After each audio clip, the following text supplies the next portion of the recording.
SRH food சேனலின் அன்பான வணக்கம் ஃப்ரெண்ட்ஸ். இங்கே பாருங்கள், ரவை கேக்கு தான் ரெடி பண்ணியிருக்கேன். ரொம்பவே நல்லாயிருக்கும் ஃப்ரெண்ட்ஸ். வாங்க ஃப்ரெண்ட்ஸ், வீடியோக்குள்ளே போகலாம். ஃப்ரெண்ட்ஸ் இங்கே பாருங்கள், அப்படியே ஒரு நைஃப் வச்சு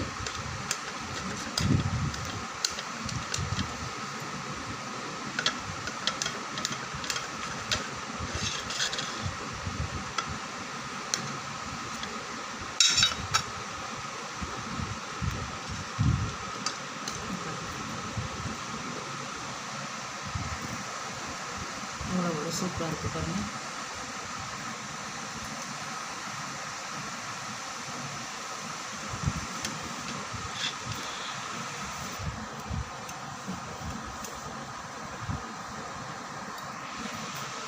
இவ்வளோ நைஸாக இருக்குது பாருங்கள். ஒரு கப்பு ஒரு டம்ளர் ரவை எடுத்துருக்கேன். இதே அளவில் எல்லாமே எடுத்துக்கலாம். கப்பு டம்ளர் எது வேணால் எடுத்துக்கலாம். இங்கே பாருங்கள், வறுத்த ரவை தான் எடுத்துருக்கேன். இங்கே பாருங்கள், அப்படியே ஜாரில் சேர்த்துடலாம். இங்கே பாருங்கள், 3/4 கப்பு சர்க்கரை, ரெண்டுமே நல்லா நைஸாக அரைச்சிடலாம். இங்கே பாருங்கள், நல்லா அரைச்சிருக்கேன். இந்த அளவுக்கு இருந்தால் போதும். இதை வேறு பாத்திரத்தில் மாற்றிடலாம்.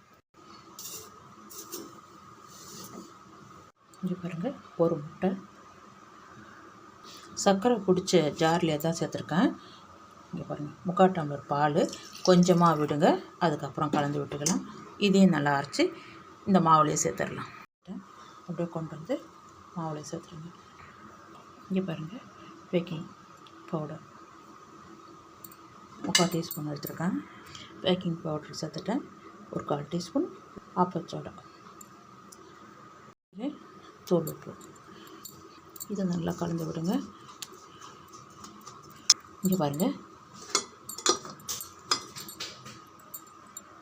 6 டீஸ்பூன் வாசனை இல்லாத ரீஃபைண்ட் ஆயில் தான் எடுத்துருக்கேன். அப்படியே ஊற்றுங்க. எல்லாமே விட்டாச்சு. இதை பாருங்கள், கரெக்டாக இருக்கும். கலந்து விடுங்க. கொஞ்சம் திக்காக இருந்ததுன்னா நம்ம எடுத்து வச்சுருக்க இன்னும் கொஞ்சம் பால் இருக்குது இல்லையா, இதையும் சேர்த்து கலந்து விட்டுடுங்க. இங்கே பாருங்கள், நல்லா கலந்தாச்சு. இங்கே பாருங்கள், அளவு பாருங்கள். வெனிலா எசன்ஸு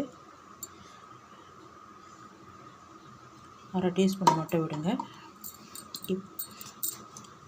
நல்லா கலந்து விட்டுடுங்க. இந்த அளவுக்கு இருந்தால் போதும். இங்கே பாருங்கள், பாத்திரத்தில் எண்ணெய் விட்டுருக்கேன். சுற்றிலையும் நல்லா எண்ணெய் தடவி விட்டுட்டுங்க.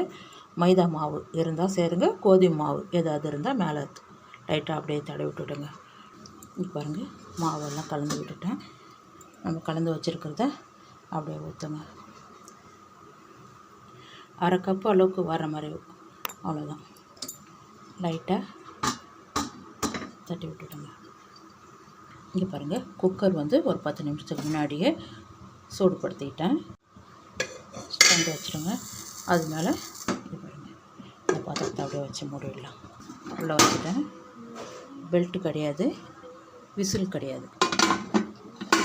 அப்படியே மூடி வைங்க. 40 நிமிஷம் சிம்மில்லே வைங்க. இங்கே பாருங்கள், வடை எடுக்கிற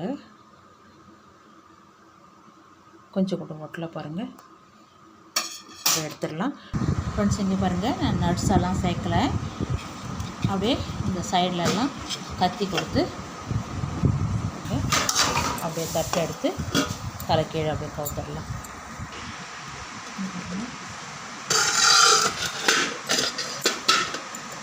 ஃப்ரெண்ட்ஸ் இங்கே பாருங்கள், சூப்பரான ரவை கேக்கு ரெடியாக இருக்குது. இந்த வீடியோ பிடிச்சிருந்தா லைக் பண்ணுங்கள், ஷேர் பண்ணுங்கள், கமெண்ட் பண்ணுங்கள், மறக்காம சேனல் சப்ஸ்கிரைப் பண்ணுங்கள். அப்படியே பக்கத்தில் இருக்க பெல் ஐகானை கிளிக் பண்ணுங்கள். Thank you friends.